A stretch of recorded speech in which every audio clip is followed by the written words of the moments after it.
국제의학 바이오저널의 연구에 따르면 블루베리의 이 폴리페놀 성분과 우유의 단백질의 이 친화성 때문에 블루베리와 우유를 함께 먹게 되면 블루베리의 항산화 성분이 대부분 파괴된다고 발표했어요. 그리고 우유에 함유된 칼슘은 블루베리의 이 안토시아닌 성분과 만나면 킬레이트화가 된다는데, 이것은 둘이 결합해서 덩어리를 만든다는 거예요. 그러면 당연히 불용성 물질이 되겠고 침전물이 생기고 우리 몸에서 녹거나 흡수가 되지 않겠죠. 그래서 몸 밖으로 배출이 된다는 소리예요. 이 과정에서 우리 몸에 머물면서 소화되지 않기 때문에 위와 장에 굉장히 큰 부담을 줄 수가 있고, 이 때문에 블루베리와 우유를 자주 섭취하거나 위와 장이 약하신 분들이 드실 경우에는 위장에 염증도 유발할 수 있고 위장관 질환이 생길 수가 있겠죠. 특히 신체 기능이 많이 떨어져 있고 나이가 많이 드신 분들이 이렇게 지속적으로 계속 드시면 위장이 안 좋을 수 있으니 주의해서 드시길 바래요. 블루베리 주스를 만들어 드실 때는 우유 대신 오트밀이나 물을 첨가해서 드시는 게 좋겠죠. 우유가 블루베리와 맞지 않는다고 해서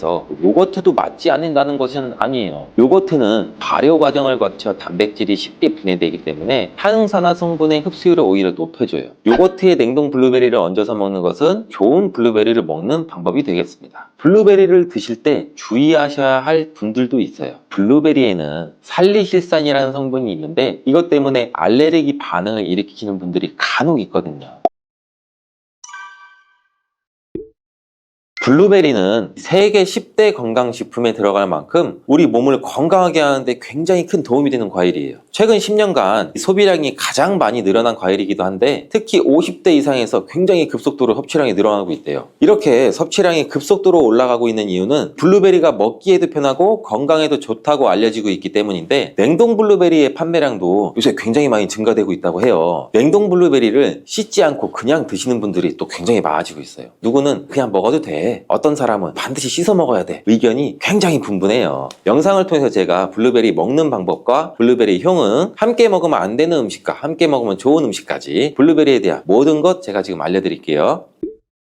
먼저 냉동 블루베리를 씻어야 되느냐 그냥 먹어도 되느냐, 제가 정리해 드릴게요. 결론부터 말하자면 씻어서 드시는 것이 안전하다입니다. 먼저 냉동 블루베리를 구입하셨다면 식품의 유형을 한번 확인하시기 바래요. 식품 유형에 과체 가공품이라고 적혀 있다면 씻어서 냉동한 블루베리이기 때문에 그냥 드셔도 되시긴 해요. 근데 식품 유형에 농산물이라고 표기가 되어 있다면 이것은 씻지 않고 냉동되어 유통된 블루베리이기 때문에 반드시 씻어서 드시는 게 좋아요. 근데 간혹 식품 유형이 표기가 되어 있지 않은 제품들도 있는데 이런 제품은 당연히 씻어 드시는 게 좋겠죠. 2022년 한국소비자연맹에서 현재 시중에 판매되고 있는 냉동과일, 블루베리, 망고, 딸기 등등 제품을 선정해서 안전성 평가를 했는데, 과체 가공품 같은 세척과일 제품에서 미생물, 잔류농약, 곰팡이, 독소 등의 검사에서 규격 기준에는 적합하긴 했지만 이 미생물과 잔류농약이 검출된 제품들도 있었어요. 이 자료를 바탕으로 한다면 이 냉동 블루베리 제품도 이미 씻어서 유통이 되고 있다고 할지라도 한 번 정도는 씻어 드시는 게 좋겠어요. 블루베리 씻는 방법은 흐르는 물에 약 30초 정도만 씻어주면 되는데, 깨끗이 빡빡 씻는다고 블루베리를 물에 오래 담가두거나 흐르는 물에서도 오래 씻으면 안 돼요. 블루베리에 함유된 안토시아닌 성분은 수용성이기 때문에 영양소가 다 빠져나가 버릴 수 있어요. 잔류 농약 또한 수용성이기 때문에 흐르는 물에 약 30초 정도만 씻어도 충분하니 걱정 말고 드셔도 괜찮습니다. 블루베리는 특별히 생과일보다 냉동 블루베리가 이 안토시아닌 함량이 높다고 해요. 이 시드니의 뉴사우스 웨일즈 대학의 연구진이 블루베리를 건조, 냉장, 냉동했을 때 핵심 영양소가 어떻게 변화되는지 실험을 했는데, 안토시아닌의 함량이 블루베리 1g당 생과일일 때는 7.2mg, 냉장 보관했다가 2주가 지났을 때는 5.7mg로 줄었고 건조했을 때는 4.3mg로 더욱 줄었대요. 근데 냉동 한 달 후에는 8.1mg으로 오히려 생과일 때보다 늘어났고, 냉동 3달이 지나자 7.9mg로 소폭 줄었지만 역시 생과일 때보다 많은 함량이 확인되었다고 해요. 실험 결과로만 보면 블루베리는 냉동으로 드시는 것이 가장 많은 영양분을 섭취할 수 있다는 말이 되겠네요. 추가로 눈 건강이나 심혈관 질환, 당뇨 등에 도움이 많이 되는 시중에 이 안토시아닌 함량이 개런티된 영양제도 많이 나와 있으니 꼭 블루베리나 빌베리와 같은 영양제를 드시려면 건강기능 식품으로 제조된 안토시아닌이 최소 50mg 개런티된 제품을 드시는 게 굉장히 좋겠죠. 그렇다면 그렇다면 다른 채소나 과일은 냉동했을 때 핵심 영양소의 함량이 어떻게 될까요? 이 영양소에 따라 보존력이 강한 것도 있고 약한 것도 있는데, 딸기의 한 종류인 이 라즈베리는 폴리페놀 성분이 핵심 영양소예요. 생과일일 때보다 냉동일 때가 킬로그램당 폴리페놀 함량이 약 100mg 정도 상승하는 것으로 나타났고, 당근의 경우에는 핵심 영양소가 이 베타카로틴이라는 거 많이들 알고 계시잖아요. 냉동 보관했을 때 3개월이 지나면 베타카로틴의 함량이 현저히 떨어져요. 이렇듯 냉동 채소, 냉동 과일은 핵심 영양 성분에 따라서 함량이 높아질 수도 있고 낮아질 수도 있어요.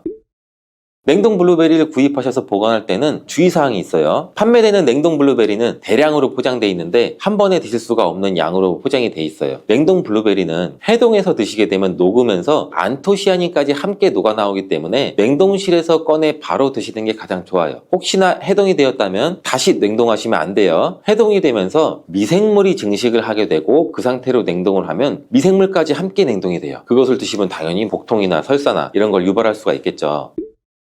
블루베리의 핵심 영양소인 안토시아닌은 폴리페놀의 일종으로 식물에 굉장히 많이 함유된 청자색을 띠는 성분이에요. 블루베리의 색깔이 짙은 보라색을 띠는 것은 바로 이 안토시아닌 성분 때문에 그런데, 안토시아닌의 과일변 함량에서는 빌베리 블루베리가 가장 높은 함량을 가지고 있는 것으로 알려져 있는데, 안토시아닌 함량이 높고 좋은 빌베리일수록 우리가 먹었을 때 입안에 보랏빛으로 착색이 심하게 되는 경우가 많아요. 인공색소가 아니기 때문에 전혀 걱정 안 하셔도 되고, 10분 정도 지나면 자연히 없어지니 시중에 빌베리, 블루베리가 포함된 건강기능 식품을 드셨을 때 오히려 착색이 되더라도 전혀 걱정하지 않으셔도 돼요. 안토시아닌의 가장 큰 효능은 눈을 건강하게 한다는 것. 이 안토시아닌은 로놉신의 제합성을 촉진시켜서 이 시력을 보호하고 백내장이나 안구건조 등 망막염 등 눈질환을 예방하기도 해요. 눈의 피로와 노화를 방지해서 초기 근시도 예방하는 것으로 알려져 있는데, 강력한 항산화 물질인 이 안토시아닌은 우리 몸의 활성산소를 제거해서 세포의 노화를 방지해주는데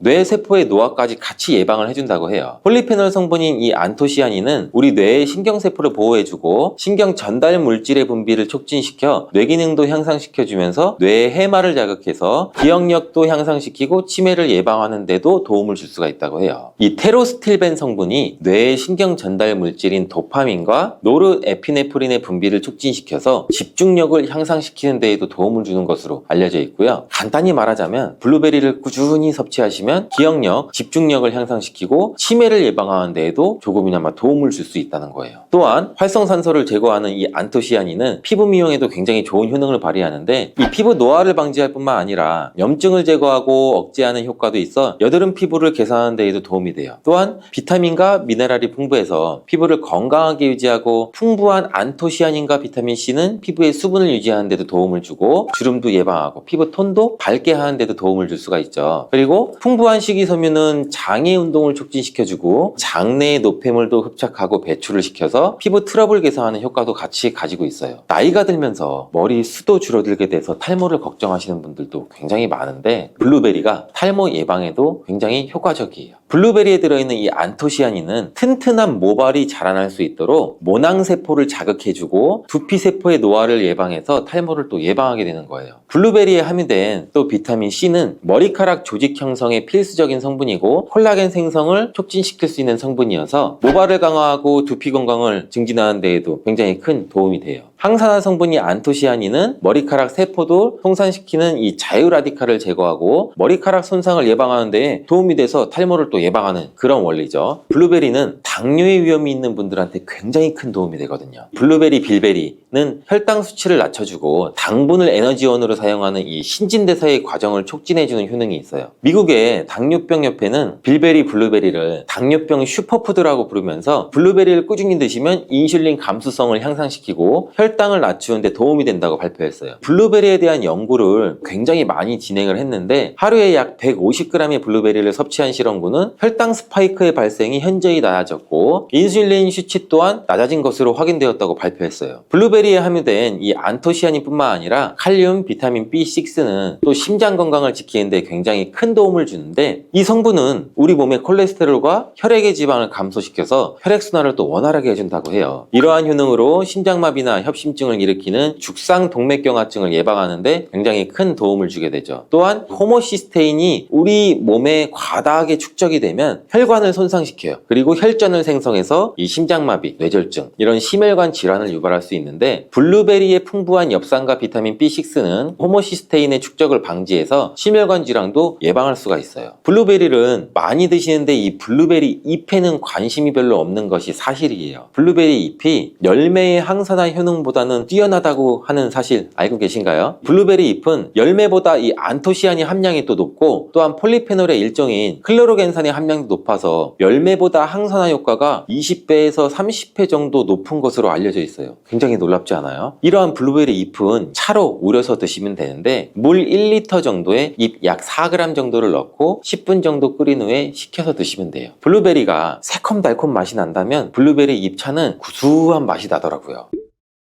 이렇게 좋은 블루베리도 함께 먹으면 안 되는 음식이 있는데 바로 우유예요. 깜짝 놀라지 않으셨나요? 보통 냉동 블루베리를 우유와 함께 믹서기에 갈아서 주스로도 쉐이크로도 많이 드시는데, 이렇게 되면 블루베리의 영양소가 파괴가 돼요. 국제의학 바이오저널의 연구에 따르면 블루베리의 이 폴리페놀 성분과 우유의 단백질의 이 친화성 때문에 블루베리와 우유를 함께 먹게 되면 블루베리의 항산화 성분이 대부분 파괴된다고 발표했어요. 그리고 우유에 함유된 칼슘은 블루베리의 이 안토시아닌 성분과 만나면 킬레이터가 된다는데, 이것은 둘이 결합해서 덩어리를 만든다는 거예요. 그러면 당연히 불용성 물질이 되겠고 침전물이 생기고 우리 몸에서 녹거나 흡수가 되지 않겠죠. 그래서 몸 밖으로 배출이 된다는 소리예요. 이 과정에서 우리 몸에 머물면서 소화되지 않기 때문에 위와 장에 굉장히 큰 부담을 줄 수가 있고, 이 때문에 블루베리와 우유를 자주 섭취하거나 위와 장이 약하신 분들이 드실 경우에는 위장에 염증도 유발할 수 있고 위장관 질환이 생길 수가 있겠죠. 특히 신체 기능이 많이 떨어져 있고 나이가 많이 드신 분들이 이렇게 지속적으로 계속 드시면 위장에 안 좋을 수 있으니 주의해서 드시길 바래요. 블루베리 주스를 만들어 드실 때는 우유 대신 오트밀이나 물을 첨가해서 드시는 게 좋겠죠. 우유가 블루베리와 맞지 않는다고 해서 요거트도 맞지 않는다는 것은 아니에요. 요거트는 발효 과정을 거쳐 단백질이 쉽게 분해되기 때문에 항산화 성분의 흡수율을 오히려 높여줘요. 요거트에 냉동 블루베리를 얹어서 먹는 것은 좋은 블루베리를 먹는 방법이 되겠습니다. 블루베리를 드실 때 주의하셔야 할 분들도 있어요. 블루베리에는 살리실산이라는 성분이 있는데 이것 때문에 알레르기 반응을 일으키는 분들이 간혹 있거든요. 블루베리를 드시면 입술이 붓거나 간지럽거나 복통과 설사의 증상이 나타난다면 즉시 블루베리 섭취를 중단하셔야 돼요. 그리고 블루베리에는 혈액을 묽게 만드는 비타민 K가 풍부하게 함유되어 있는데, 심장질환이가 뇌혈관 질환으로 이미 아스피린과 같은 혈전 용해제를 복용하시고 계신 분들이 블루베리를 과다하게 섭취하게 되면 문제가 발생할 수 있으니 적당히 드시길 바래요. 또한 사람에 따라서 블루베리가 일시적으로 혈당을 낮추는 효과도 가지고 있기 때문에 당뇨가 있는 분들이 블루베리를 과하게 섭취할 경우에는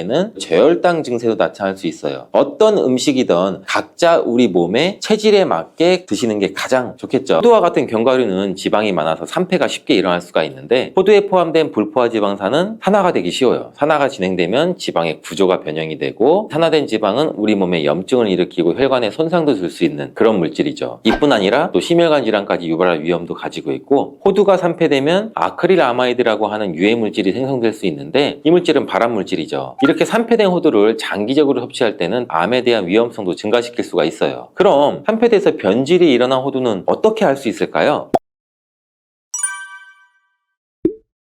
고소한 호두 좋아하시는 분들 굉장히 많으시죠. 호두는 그 자체로도 훌륭한 간식이지만 저는 달달하게 졸여진 호두강정이나 제과점에서 파는 호두과일을 커피랑 먹는 것을 좋아하는데, 이렇게 맛도 좋고 건강에 이롭다고 잘 알려진 호두, 그냥 막연하게 몸에 좋다고만 알고 있지 않으세요? 호두는 견과류의 일종으로 기원전 7000년 전 고대 인류가 친숙하게 섭취해온 식품이라고 해요. 인류가 이렇게 오래전부터 호두를 섭취해왔다니 아주 옛날부터 인류에게 많은 영양소를 적용해준 식품이에요. 호두에는 단백질이나 비타민이나 미네랄 등 여러 가지 영양소가 풍부하게 들어있는데, 이렇게 풍부한 영양소가 함유된 호두가 주는 우리 몸에 이로운 점 바로 알려드릴게요.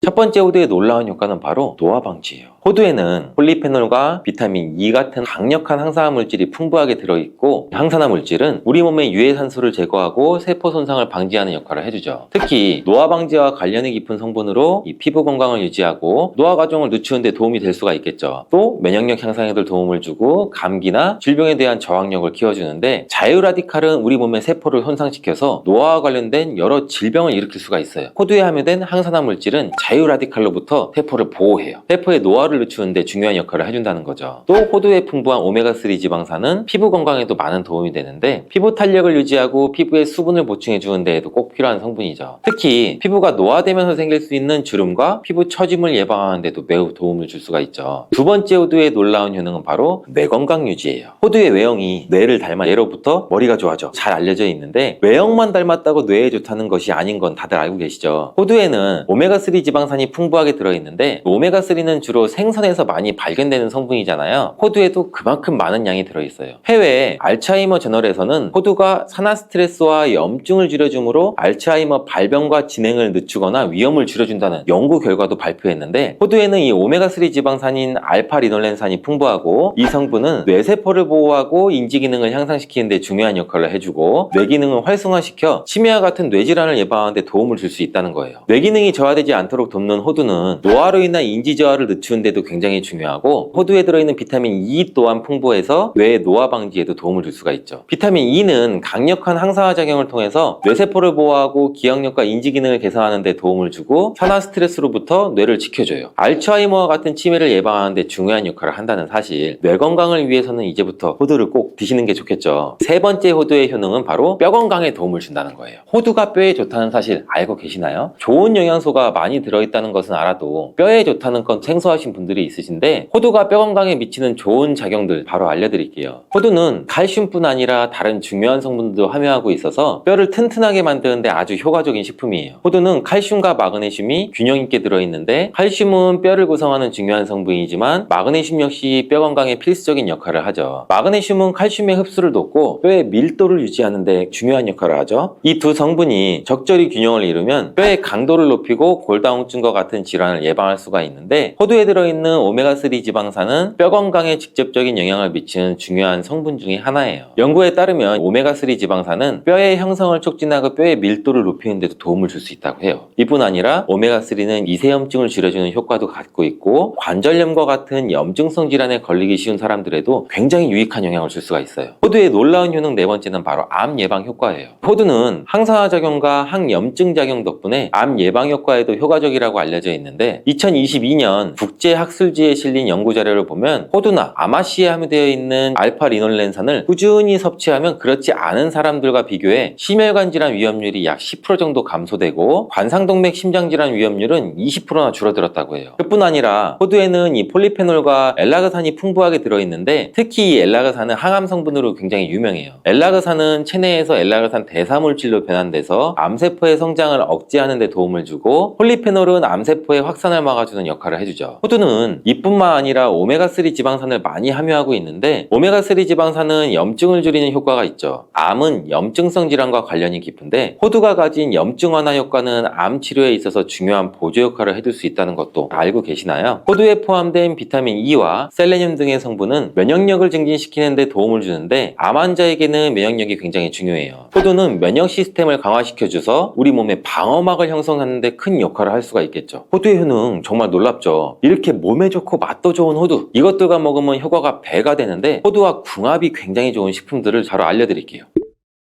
첫 번째는 요거트예요. 요즘 들어 그릭 요거트나 프로바이오틱스 같은 단어들 접해보셨잖아요. 요거트에는 단백질, 칼슘, 프로바이오틱스 등의 영양소가 풍부하게 함유되어 있는데, 호두에는 건강한 지방, 단백질, 식이섬유, 비타민, 미네랄 등등이 풍부하죠. 두 가지를 함께 섭취하면 영양소 조합을 통해서 다양한 영양소를 한 번에 섭취할 수 있어요. 요거트에 함유된 프로바이오틱스는 우리 장내 유익한 세균을 증식시키고 장 건강을 촉진하는 데도 도움을 줄 수가 있겠죠. 또 호두의 지방은 프로바이오틱스의 효능을 더욱 향상시켜 유지시켜 장 건강에 도움을 주고 오메가3 지방산과 같은 건강한 지방산을 요거트와 함께 섭취하면 호두의 지방이 소화와 흡수를 도와서 영양소의 흡수를 향상시킬 수 있다는 것도 꼭 잊지 말아주세요. 그리고 영양분뿐만 아니라 호두의 고소와 크리미한 식감과 요거트의 부드럽고 상큼한 맛은 잘 어울려요. 함께 섭취하시면 맛과 식감의 조화를 즐길 수가 있죠. 그러니 이제부터 요거트를 드실 때 호두와 함께 드시는 것도 추천드릴게요. 두 번째 호두와 환상의 궁합의 음식은 바로 바나나예요. 바나나는 호두와 함께 섭취하면 영양소의 균형을 맞출 수 있다는 사실 알고 계신가요? 바나나는 탄수화물과 천연당과 풍부한 식이섬유를 함유하고 있다고 잘 알려져 있는데 뿐만 아니라 바나나의 당은 호두 대비 신체에 더 빠르게 에너지를 공급해 준다고 해요. 호두에는 건강한 지방과 단백질이 풍부하게 함유가 되어 있다는 거 이제 잘 알고 계시잖아요. 이 성분들은 신체의 에너지를 지속적으로 유지하는 데 도움을 줘요. 그래서 바나나와 호두 이 두 가지를 함께 섭취하면 서로 보완적인 영양소를 한 번에 섭취할 수 있고 영양소의 흡수 또한 더 쉽고 오랫동안 지속이 되도록 도와준다는 거죠. 영양뿐 아니라 호두의 식감과 바나나의 부드럽고 달콤한 맛은 잘 어우러지는데 함께 갈아서 스무디로 한번 섭취해보세요. 달달한 바나나의 맛과 호두의 고소한 향이 의외로 조화로워서 맛과 식감, 영양소까지 한 번에 즐길 수가 있어요. 이렇게 고소하고 맛도 좋고 몸에도 정말 좋은 호두, 그렇다고 해서 너무 과하게 섭취해도 안 좋다는 사실. 호두는 건강에 매우 좋은 식품이지만 모든 식품들이 그러하듯이 호두도 적정량을 섭취해야 되는데 과연 하루에 얼마나 먹어야 되는지, 몸에 좋은 호두를 잘못된 방법으로 섭취하면 몸에 치명적인 독이 될 수 있다는 사실. 호두 섭취 시 주의할 점을 제가 바로 알려드릴게요.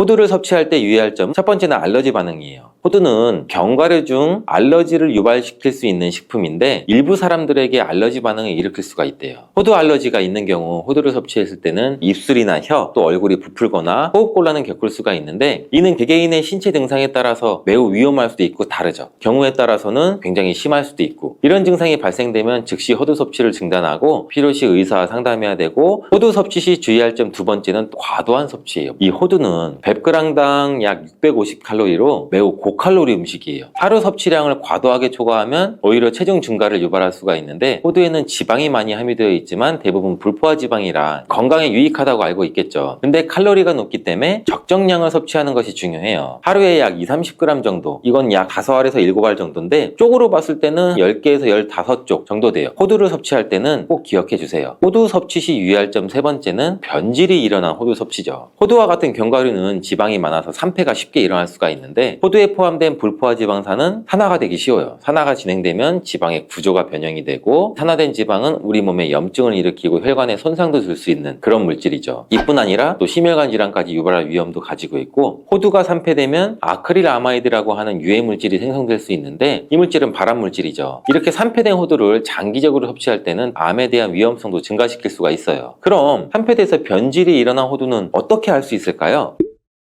이러한 호두를 구분하는 방법은 먼저 색상을 보는 거예요. 신선한 호두는 갈색이나 황금빛을 띠는데 산패된 호두는 색이 어둡게 변하고 부패한 느낌이 들어요. 또 산패된 호두는 비린내나 신내가 날 수 있고 신선한 호두는 자연스러운 고소한 향이 나요. 또한 맛도 다른데 신선한 호두는 말 그대로 고소한 맛인 반면 산패된 호두는 씁쓸하거나 오래된 기름향이 나죠. 썩은 것 같이 불쾌한 맛이 날 수가 있겠죠. 신선한 호두를 골랐다면 산패되지 않게 보관 반복도 중요한데 호두는 잘못 보관하면 쉽게 산패되기 때문에 주의가 필요해요. 호두는 원래의 껍질을 유지하는 것이 좋은데 껍질을 벗기지 않고 보관하면 외부에서의 영향이 미치는 걸 줄일 수가 있어 오랫동안 신선하게 유지가 되는데 하지만 호두를 먹을 때마다 까야 되는 이 번거로움이 있잖아요. 이미 까진 호두를 많이 구입하시잖아요. 이런 호두는 공기와 빛에 노출되면 산패가 촉진되기 때문에 공기와의 접촉을 최소화해서 밀봉할 수 있는 용기에 담아 보관하거나 진공이나 밀봉팩을 사용하는 것이 좋아요. 호두는 온도와 습도에 민감해서 서늘한 냉장고에 보관하는 것이 가장 좋고 이미 껍질을 벗긴 호두는 쉽게 산패할 수 있으니 냉장 보관 필수적이라는 거 잊지 마세요. 보통 여성의 경우에 폐경이 오면서 이제 골밀도가 떨어지고 골다공증이 오게 되는 경우들이 많죠. 이 골다공증을 예방하기 위해서 보통 뭘 드실까요? 그렇죠. 칼슘제를 섭취하게 되고 또 필요한 경우에는 병원에 가서 처방약을 받아서 복용을 하게 되는데요. 깻잎에는 이 칼슘이 굉장히 많이 들어 있습니다. 채소 중에 칼슘의 왕이라는 시금치보다도 무려 7배 정도나 많은 양이 들어있고요. 우유보다도 2배나 더 많은 칼슘을 가지고 있습니다. 그런데 이 칼슘은 몸의 흡수율이 좀 낮은 특징이 있는데요. 그래서 칼슘 영양제를 복용을 해도 효과가 약한 경우들이 좀 있습니다. 깻잎에 많이 들어있는 성분 중에 그런데 비타민 K가 있는데요. 이 비타민 K는 칼슘의 대사에 관여하는 오스테오칼신이라는 단백질을 활성화시키는 역할을 합니다. 이 오스테오칼신의 역할이 혈관 속에 있는 칼슘이 뼈로 이동하는 것을 도와주기 때문에 조금 더 직접적으로 이 골밀도를 높이는 데 도움을 주게 됩니다. 여러분, 깻잎은 이렇게 드셔야 치매가 예방이 되고 뼈가 튼튼해집니다. 식탁 위에 명약이라는 깻잎, 우리가 고기 쌈 싸 먹을 때도 먹고 깻잎 찜으로도 먹고 그리고 깻잎 장아찌로도 먹고 아주 여러 가지 방법으로 많이들 드시고 계시죠? 이렇게 우리나라에서는 많이 먹는 깻잎인데 외국에서는 아무도 먹지 않는다는 사실 알고 계신가요?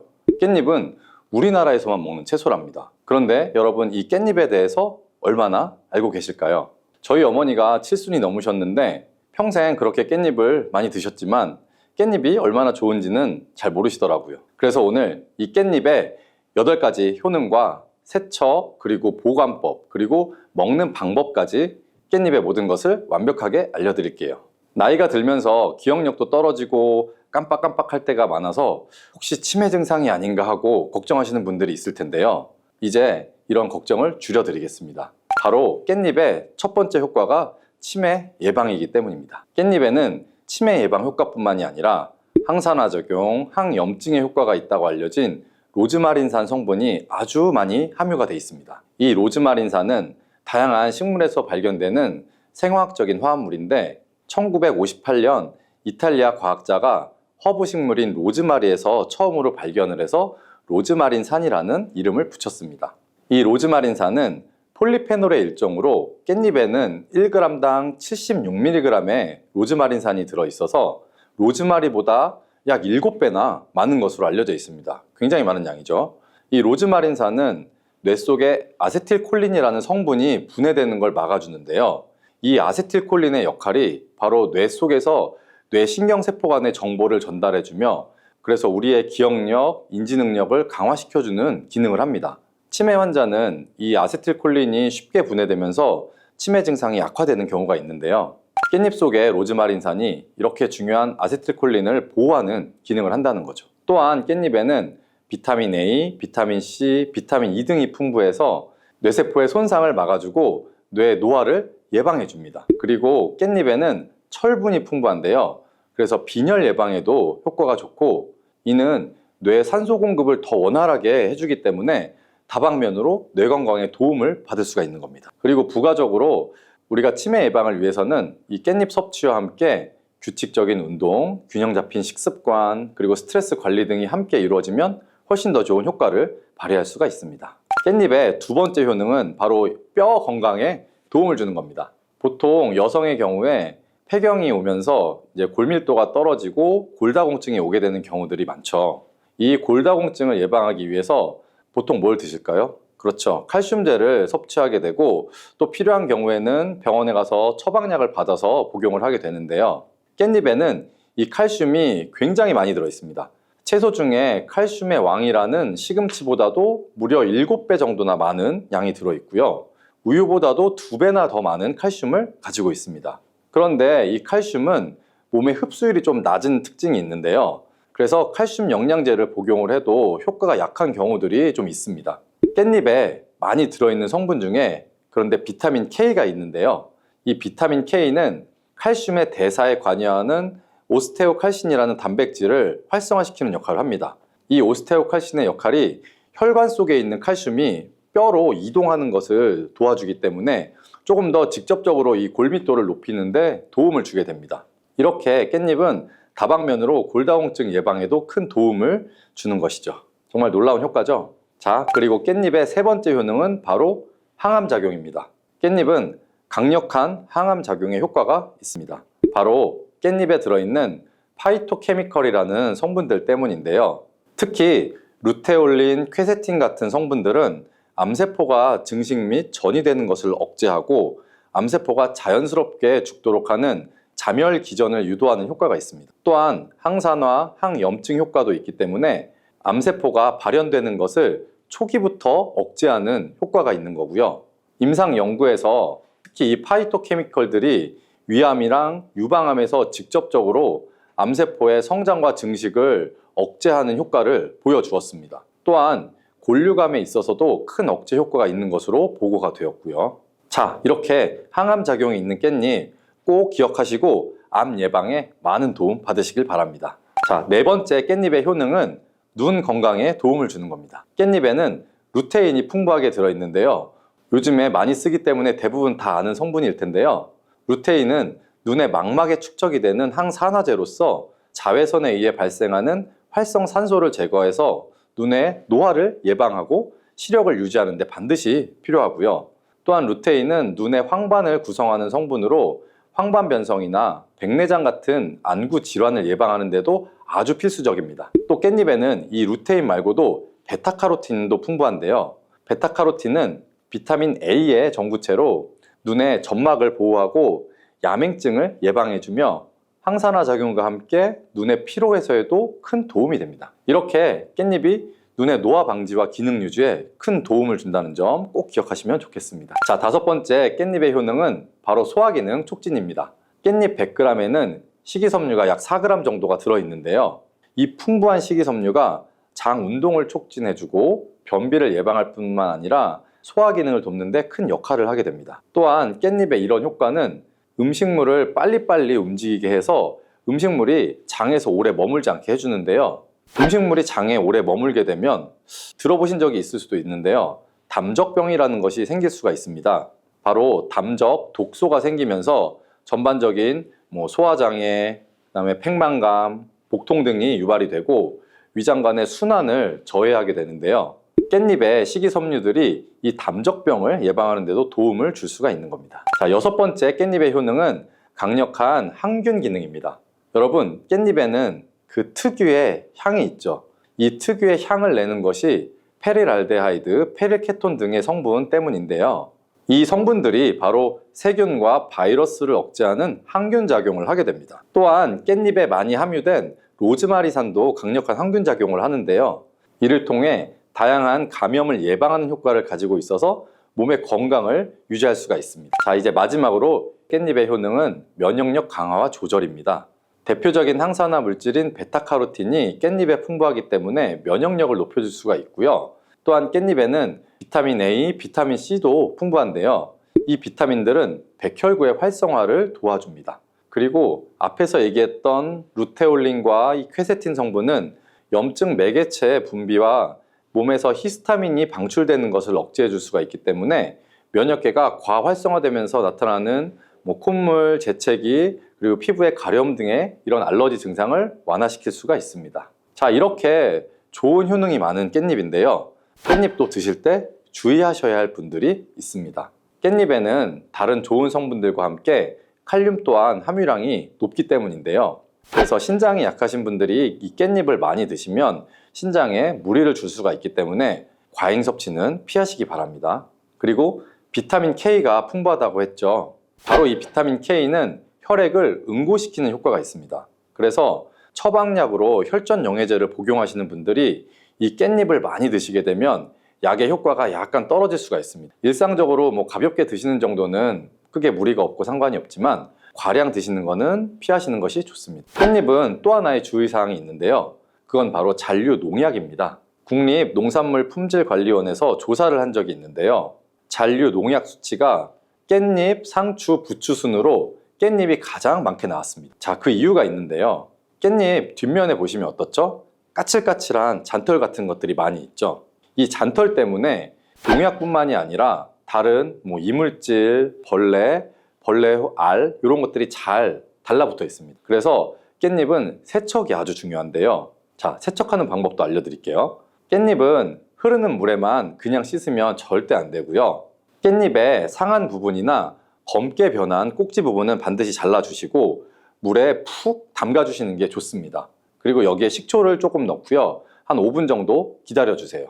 그리고 그 후에 깻잎을 한 장씩 떼어내서 흐르는 물에다가 앞뒷면을 잘 씻어주시면 됩니다. 세척이 어렵진 않습니다. 그렇죠? 깻잎은 또한 금방 검게 변하게 돼서 보관하기가 약간 어려운 채소 중에 하나인데요.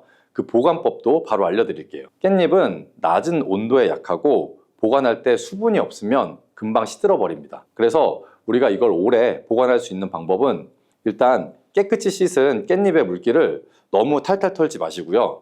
혹시 탈탈 터셨으면 지퍼백 안에다가 물을 약간만 넣어주시면 됩니다. 그렇게 해서 깻잎의 꼭지를 아래로 향하게끔 밑으로 넣어주시고요. 그러면 아래쪽에 고인물에 이 깻잎의 꼭지가 살짝 잠기기 때문에 물을 흡수하게 돼서 금방 시들지 않을 수가 있습니다. 그리고 냉장고에 문짝에 세워서 보관을 해주시면 되는데 냉장고의 안쪽은 온도가 상대적으로 낮기 때문에 안쪽보다는 바깥쪽 문에 보관하시는 것이 깻잎을 조금 더 오래 보관하실 수가 있습니다. 자, 그리고 깻잎은 먹는 방법이 중요한데요. 깻잎을 생으로 먹을 때도 좋지만 찜으로 먹을 때 영양소 흡수를 더 많이 할 수가 있습니다. 자, 간단하면서도 맛도 좋고 영양도 좋은 깻잎찜 만드는 방법을 바로 알려드릴게요. 우선 잘 씻은 이제 깻잎을 준비하시고요. 그리고 양념장을 만들어야 됩니다. 양념장에는 고춧가루 1스푼, 또 간장 1스푼, 그리고 물을 한 5스푼 정도를 넣어주시는데요. 여기에 다시마 육수가 있으면 더 좋습니다. 그리고 설탕 1스푼, 매실청 1스푼, 그리고 들기름을 2스푼 정도 넣어주시고요. 양파 반 개 정도를 잘 다진 다음에 양념장에 넣어주시고 잘 섞어주세요. 들기름을 사용하게 되면 향도 좋을 뿐 아니라 들기름에는 항염증에 효과가 좋은 감마리놀렌산이 풍부하기 때문에 아토피나 피부 건조증이 있으신 분들은 도움을 받으실 수가 있고요. 그리고 깻잎과 들기름을 같이 조리하면 깻잎의 풍부한 항산화 성분인 베타카로틴의 흡수율을 올려주는 효과도 있습니다. 자, 오늘 알려드릴 이 깻잎찜은 불을 사용하지 않고 전자레인지를 이용할 건데요. 전자레인지 용기에다가 깻잎을 넣고 양념장을 잘 묻혀주시면 됩니다. 또 깻잎을 넣고 양념장을 묻혀주시고 이렇게 겹겹이 깻잎을 잘 넣어주신 다음에 랩으로 덮어주시고 숨 구멍을 몇 개 퐁퐁 뚫어주세요. 그리고 전자레인지에 놓고 한 2분 정도 돌려주시면 끝입니다. 어때요? 정말 간단하죠? 자, 두 번째 깻잎을 먹는 방법은 바로 깻잎 두부 계란전입니다. 아마 드셔보신 분도 있을 텐데요. 먼저 잘 씻은 깻잎을 채를 썰어 주시고요. 여기에다가 두부를 반모 정도 면포에 걸러서 물기를 짜주시면 됩니다. 그리고 계란을 2개 정도 넣어서 소금으로 해주셔서 간을 좀 해주시고요. 그리고 전체를 잘 섞은 다음에 반죽을 해서 이제 팬에다가 잘 부쳐주시면 되는데요. 이렇게 같이 먹는 이유가 있습니다. 그 첫 번째는 깻잎을 계란과 함께 먹으면 치매 예방 효과를 극대화시킬 수가 있기 때문이에요. 깻잎에 로즈마린산이 아세틸콜린이 분해되는 것을 막아준다고 했었죠, 앞에서. 계란 노른자 속에 풍부한 콜린이 바로 이 아세틸콜린의 양을 증가시켜서 인지 능력 저하나 기억력 개선을 도와줄 수가 있기 때문이에요. 그리고 두 번째로 두부에는 비타민 D의 함량이 아주 풍부하기 때문인데요. 두부 100g에는 우리가 하루에 섭취해야 되는 비타민 D의 양의 약 40배나 많은 비타민 D가 들어있다고 하네요. 그래서 깻잎에 풍부한 칼슘이 이 두부의 비타민 D와 만나서 흡수율이 극대화되는 것입니다. 이렇게 깻잎을 계란, 두부와 함께 복용하시면 치매 예방과 골다공증 예방에 아주 좋은 음식이 되는 겁니다. 간단하고 영양이 풍부한 깻잎 두부 계란전 꼭 한번 해 드셔보세요. 이 양배추, 사과, 당근 이 주스도 정말 많이 갈아 먹어요. 이 세 가지를 함께 갈아 드시면 정말 좋은 장수식품이 돼요. 당근은 혈액 생성을 촉진시키고 혈액순환을 원활하게 해서 눈 건강을 좋게 하는 효능이 있고, 사과는 피로를 회복시키고 기관지를 촉촉하게 해서 천식을 예방시키는 효과도 있잖아요, 배처럼. 또 세 가지 모두 식이섬유가 풍부해서 장 건강에 정말 좋은데 장 운동을 촉진하고 변을 묽게 해서 배변 활동에 도움을 주게 되죠. 이 세 가지를 함께 드시면 이런 효능들이 극대화돼서 정말 보약이나 다름없는 음식이 되죠. 그런데 생으로 드시라니까 혹시 농약이 걱정되시기도 하죠. 오늘 영상에서는 양배추가 농약 범벅이라는 소문이 있는데 정말 양배추가 농약 범벅인지 재배 과정을 한번 살펴보면서 알아볼게요. 양배추를 키울 때 농약을 많이 치는 거는 사실이에요. 여러분, 요즘 많이 드시는 양배추는 과연 어떻게 드시고 계신가요? 양배추가 건강에 좋다는 사실은 다들 알고 계시죠? 양배추는 특히 이 위 건강에 좋은 대표적인 채소로 알려져 있는데, 이 양배추를 이용한 위장약이 많이 만들어지는 만큼 위장에 좋은 영양소가 많이 함유되어 있어요. 양배추는 위장뿐 아니라 여러 가지 몸에 좋은 효능이 있는 풍부한 성분들이 함유가 되어 있는데, 근데 이런 양배추도 잘못 드시면 오히려 건강에 독이 될 수 있다는 사실 알고 계신가요? 먼저 양배추의 부작용과 양배추의 효능 세 가지, 그리고 양배추와 함께 먹으면 보약이 되는 음식과 먹는 방법까지 양배추에 대한 모든 것을 알려드릴게요. 이 양배추에는 칼륨, 칼슘, 비타민 C, 비타민 U, 식이섬유 정말 많은 성분을 함유하고 있죠. 근데 비타민 C는 들어봤는데 비타민 U? 이건 뭘까요? 사실 비타민 U는 비타민은 아니에요. 비타민 U는 그 S메틸메티오닌이라는 성분인데 궤양 치료에 효과가 좋다는 것이 알려지면서 비타민 U로 불러요. U는 그 궤양에 얼서 그 영어의 첫 글자 U를 가져와서 비타민 U라고 하는 것인데, 성분만 봐도 알 수 있듯이 양배추의 첫 번째 효능이 위장을 튼튼하게 한다는 거예요. 바로 위식도의 염증을 가라앉히는 데 효능이 있고, 위에 염증이 있어 빨갛게 헐어있는 분들이 있는데, 이런 분들은 공복에 명치 끝, 배 윗부분, 명치 있는 부분이 쓰리고 아픈 통증이 발생될 수 있죠. 이런 통증 원인이 염증 때문인데, 이 염증을 비타민 U, S메틸메티오닌이 완화시키는 데 도움을 주고, 비타민 U는 위점막에서 분비하는 호르몬인 이 프로스타글란딘의 생성을 촉진해서 위산으로부터 위벽을 보호해요. 또 위염과 위궤양도 억제해주는 작용을 같이 가지고 있고, 위암이 발생되는 것까지 예방하는 효능이 있죠. 또 비타민 U는 간의 해독작용에 중요한 역할을 하는 글루타치온의 생성을 촉진해서 활성산소를 제거해서 간세포의 손상도 예방할 수 있어요. 그래서 간 기능을 개선하는 데도 도움을 줄 수가 있죠. 사실 이 비타민 U는 십자화과 채소에는 풍부하게 함유가 되어 있어요. 십자화과 채소라면 뭐 양배추, 브로콜리, 배추부 등등이 포함되죠. 100g당 약 비타민 U가 함량이 약 배추에는 39mg, 무에는 11mg, 브로콜리에는 18mg, 양배추에는 무려 46mg로 이 십자화과 채소 중에서 가장 많은 함량이 들어있고, 양배추는 부위에 따라서도 비타민 U 함량이 달라져요. 푸른색의 겉잎, 하얀색의 속잎, 그리고 심지로 구성되는데 100g당 겉잎에는 26.1mg, 속잎에는 46.3mg, 심지에는 30.6mg 함유가 되어 있어요. 겉잎보다 속잎에 더 많이 함유가 되어 있죠. 과일은 껍질을 꼭 함께 제가 드시라고 누누이 말씀드렸는데, 양배추는 반드시 겉잎을 드셔야 될 필요는 없겠죠. 양배추의 두 번째 효능은 항암작용을 한다는 거예요.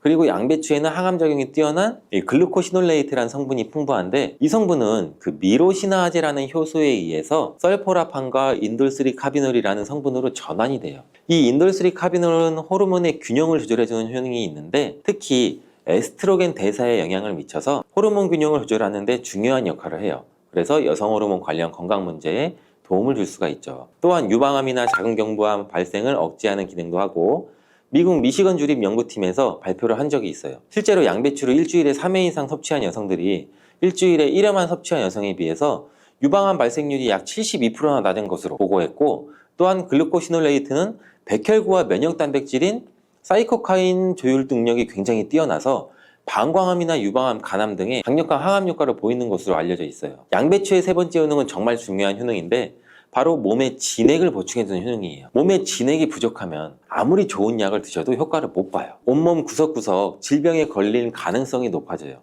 이 몸의 진액이라고 하면 혈액이나 림프액, 조직액, 음식물 섭취 시 흡수되는 영양물질, 몸 안에 조직에서 분비되는 점액질, 호르몬, 우리 몸의 모든 생명을 유지하기 위해서 필요한 모든 체액이 바로 진액이에요. 몸 안에 수분 같은 것들은 전부 다 진액이라고 보시면 되는데, 이 진액이 몸에 부족하면 여러 증상이 나타나요.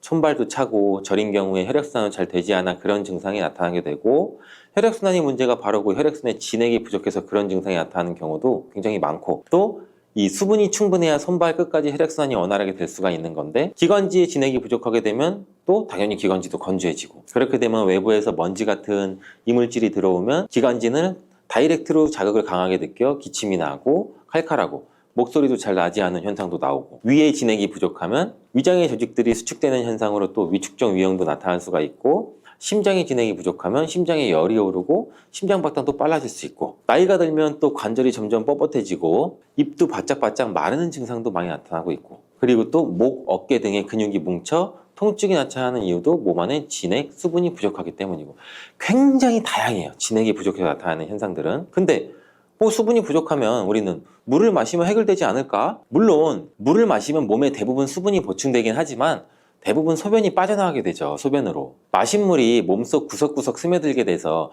몸에 진액을 보해주려면 물만 마셔서는 절대 해결이 되지 않아요. 물이 우리 몸에 들어왔을 때 몸속에 잡아들 수 있는 힘이 부족한데, 이런 역할을 하는 것이 양배추예요. 양배추는 몸의 진액 보충을 위해 한의학에서 많이 처방하기도 하는데 이 진액을 채우고 뇌를 보호하는 뇌수와 뼛속의 골수를 채워주는 역할도 같이 하는 것으로 알려져 있어요. 이렇게 좋은 양배추도 잘못 드시면 부작용이 발생할 수가 있는데 양배추를 드실 때 주의하셔야 하는 분들 4가지 유형에 대해 알려드릴게요. 첫 번째는 과민성 대장증후군이 있으신 분들이에요. 양배추에 함유된 특정 당분이 가스를 생성하게 되는데 이 과민성 대장증후군이 있는 분들이 양배추를 드시면 장이 팽창되고 복부팽만이 일어나서 설사를 유발하게 될 수도 있어요. 두 번째는 이 위축성 위염, 장상피 화생이 있는 분들이에요. 위장 점막이 위축돼 있고 변성이 심한 경우인데 이런 분들은 양배추가 몸에 잘 맞지 않을 수가 있어요. 이런 분들이 양배추를 드시면 오히려 속쓰림이 심해질 수가 있는데 공복 속쓰림에는 양배추가 도움이 될 수 있지만 식후에 속쓰림이 있으신 분들이라면 또 위장 점막에 문제가 있을 가능성이 있으니 양배추를 적당히 드시길 바라고, 세 번째는 갑상선 기능이 저하된 분이에요. 이런 분들은 양배추를 드실 때 절대 생으로 드시지 마시고 살짝 쪄서 드시길 바래요. 그렇다고 양을 많이 드시면 안 되고 한 번에 드실 때 약 150g 정도로 일주일에 한두 번 정도만 드시기를 추천드려요. 왜냐면 이 양배추에는 고이트로젠이라는 성분이 많이 포함되어 있는데 이 성분은 갑상선의 기능을 방해하게 돼요. 양배추를 지속적으로 드시면 갑상선 문제를 유발할 수도 있죠. 근데 이 고이트로젠에 열을 가하면 이 성분이 비활성화가 되기 때문에 쪄서 드시라는 거예요. 다만 갑상선에 문제가 전혀 없는 분들이라면 양배추를 생으로 조금씩 드시는 것도 괜찮죠. 양배추에는 이 설포라판이라는 성분이 있는데 이 성분은 강력한 항암이나 항산화 작용을 하는 좋은 성분인데 양배추에 열을 가하게 되면 이 성분은 다 사라져요. 그러니 갑상선에 문제가 없으신 분들은 양배추를 그냥 생으로 드셔서 양배추의 좋은 효능을 통해 건강을 챙기시길 바래요. 네 번째는 고혈압이나 뇌경색 등의 문제로 이 아스피린과 같은 혈전 용해제 같은 약을 복용하시는 분들인데, 왜냐면 양배추에는 비타민 K라는 성분이 들어있는데 비타민 K는 지혈작용을 하는 기능이 있어요. 이 지혈작용이 뭘까요? 혈액을 말 그대로 빨리 굳게 만드는 거죠. 근데 이 혈액을 묽게 만드는 약을 드시는 분들이 양배추를 드시게 되면 비타민 K와 충돌하게 되어 복용하시는 약의 효과를 떨어뜨리거나 다른 부작용을 일으킬 수가 있을 가능성이 있어요. 그렇다면 양배추를 드실 때 어떻게 먹는 것이 가장 좋을까요? 정답은 바로 양배추를 그냥 생으로 드시는 게 가장 좋아요.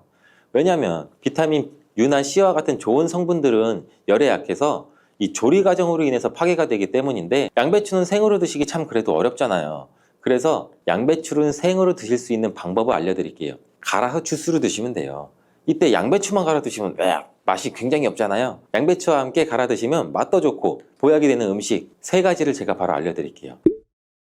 저희 집도 아침마다 주스를 정말 많이 갈아서 먹는데 이 양배추, 사과, 당근 이 주스도 정말 많이 갈아 먹어요. 이 3가지를 함께 갈아 드시면 정말 좋은 장수식품이 돼요.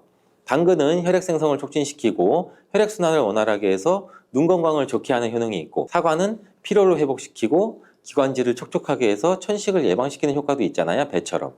또 3가지 모두 식이섬유가 풍부해서 장 건강에 정말 좋은데 장 운동을 촉진하고 변을 묽게 해서 배변 활동에 도움을 주게 되죠. 이 3가지를 함께 드시면 이런 효능들이 극대화돼서 정말 보약이나 다름없는 음식이 되죠. 그런데 생으로 드시라니까 혹시 농약이 걱정되시기도 하죠. 오늘 영상에서는 양배추가 농약 범벅이라는 소문이 있는데 정말 양배추가 농약 범벅인지 재배 과정을 한번 살펴보면서 알아볼게요. 양배추를 키울 때 농약을 많이 치는 거는 사실이에요. 지금 보고 계신 것이 약 40일 정도 된 양배추예요. 모공이 되는 사이즈죠. 이때부터 농약을 많이 치게 돼요. 다음으로 60일 정도 된 양배추이고 이때도 우리가 알고 있는 양배추의 모양은 아니죠. 아직 더 많이 자라야 돼요. 다음은 100일 정도 재배된 양배추예요. 입이 생각보다 크죠. 양배추의 모양은 보통 동그라니 공처럼 생겼는데 이것은 꼭 다른 채소처럼 생겼어요. 120일 정도 되면 이렇게 자라는데 가운데 보이시나요? 가운데 동그랗게 생긴 거 있죠. 이것은 결구라고 하는데 공처럼 생겼다고 해서 결구예요. 이것이 결국 우리가 먹는 양배추인데 이 결구를 겹겹이 싸고 있는 잎이 있기 때문에 농약을 아무리 많이 쳐도 우리가 먹는 양배추에는 농약이 많이 닿질 않아요. 농약뿐 아니라 다른 이물질도 많이 묻지 않는데 양배추에 농약을 많이 쓰는 건 맞지만 보시다시피 농약이 묻은 잎은 다 제거하고 결국 결구만 유통되기 때문에 양배추의 농약은 많이 묻어있지 않아요. 그뿐 아니라 결구가 생길 때쯤이면 벌레가 거의 없기 때문에 농약도 더 이상 치지 않는다고 해요. 이렇게 결구가 생기고 20일 정도 더 키우면 우리가 먹는 양배추 크기가 되는데 이때 양배추를 수확해서 겉에 농약 묻은 잎은 다 잘라내고 깨끗한 결구만 유통이 되는 거죠. 이제 조금이나마 안심하고 양배추를 드셔도 되겠죠. 혹시나 그래도 걱정되신다면 농약은 수용성 성분이기 때문에 양배추를 물에 5분 정도 담가 두었다가 흐르는 물에 씻으면 농약을 제거할 수 있으니 걱정하지 말고 드셔도 돼요.